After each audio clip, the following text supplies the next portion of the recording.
Well, the lighting is particularly bad slash good for today's car video. Awesome. If you're worried about the aesthetics of these car videos, by the way, you probably want to switch channels.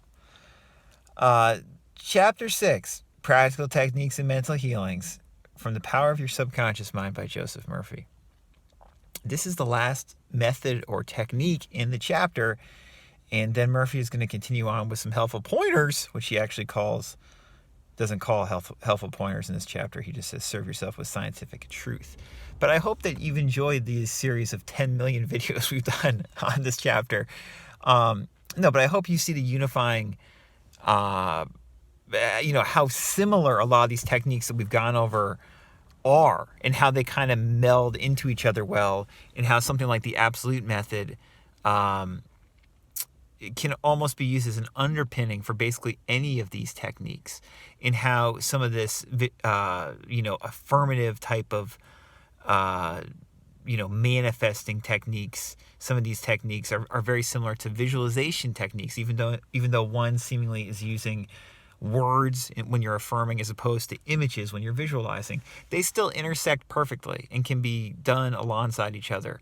As always, it's just about finding what works for you right now, today.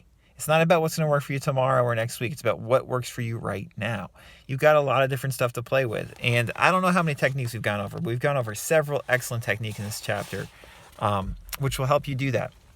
So today's technique is, Murphy calls it the decree method. And again, you've heard this in other places before probably, and you've heard me talk about this. You've heard Murphy talk about it in this chapter. So Murphy writes, this is a brief section, and it's great because it's simple. Murphy writes, power goes into our word according to the feeling and faith behind it. I'm going to read that again because it's very important. Power goes into our word according to the feeling and faith behind it. Earlier he says, use not vain repetitions. Don't just repeat something and just repeat it rote without any type of, anything. When you say something, even if you feel like you can't muster a lot of power currently, it still should be a powerful statement that resonates with you. And if it just is that, if it just is a powerful statement that resonates with you, that's enough to generate some feeling and faith if you keep on saying it. And if it's, the type of statement that deeply resonates with you, you can maybe just say it once with firm conviction, and it can cause a change. Again, this is the power of affirming in so many ways. So Murphy says, power goes into our word according to the feeling and faith behind it. When we realize the power that moves the world is moving on our behalf and is backing up our word, our confidence and assurance grow. So this is almost like a conclusion to this chapter. He's saying that the more you practice these principles and apply these techniques, the more you practice saying the word and seeing what you state with, faith and feeling, the more you practice doing that, the more you will see your world change in front of you in the manner that you like. The more that starts to occur. And with that naturally comes more confidence and assurance in this process. Murphy goes on to say, you do not try and add power to power. Therefore, there must be no mental striving, coercion, force, or mental wrestling. This is what we were just talking about and what Coué always talks about. You say a statement that resonates with you, but then you don't try to add anything to it. You don't try to add anything to it. You don't use mental willpower and force in your statement. You just say it with conviction, and that is enough. You don't have to push it forward, because then, the law of reversed effort without question will start to take effect. If you're saying something like, I want this, I want this, I want this, it's like you don't have it. But if you say, I want this, I want this, I want this, I'm going to get this, I'm going to get this. Maggie made a great video a couple weeks ago, just saying, I can do it, I can do it, I can do it. I'll link to it. Statements like that, where you're just stating it and there's power behind your statement, natural power because it resonates with you. I mean, that invokes feeling and faith if you keep on saying it. And if you're, diligent, and if you persevere and keep on stating something in that way, it changes things. It changes your outer world.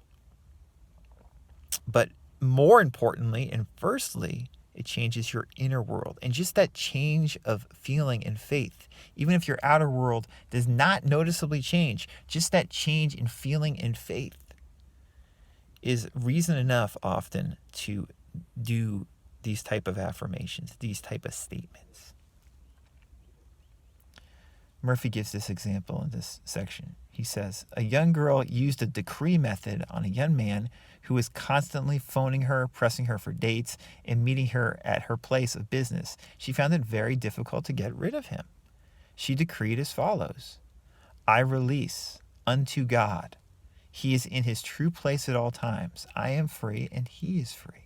I now decree that my words go forth into infinite mind, and it brings it to pass. It is so.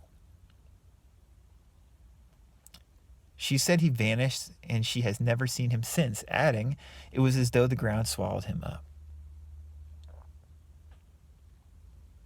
Great little story there. And Murphy ends this section with a quote from Job 22:28. Thou shalt also decree a thing, and it shall be established unto thee, and the light shall shine upon thy ways. You are always decreeing. You are always affirming. You have no choice in the matter. The question is just, what are you affirming? What are you decreeing? Because affirming and decreeing is really just linked directly with what you're thinking. And we have a tendency to think so negatively as opposed to thinking positively, making statements positive. You change your thinking. You change the images in your head. You change your imagination by decreeing or stating something that you desire. And these desires so often are universal desires of, peace, harmony, goodwill, companionship, partnership, prosperity, etc. The big things, the deep things. That's what Murphy touches upon so well, and has really throughout this chapter. So we will sum up the chapter with the next video with his 12 pointers. We'll try to go over all of them next video. If you have any questions, let me know. And I can be reached at radicalcounselor.com. Talk to you later. Bye.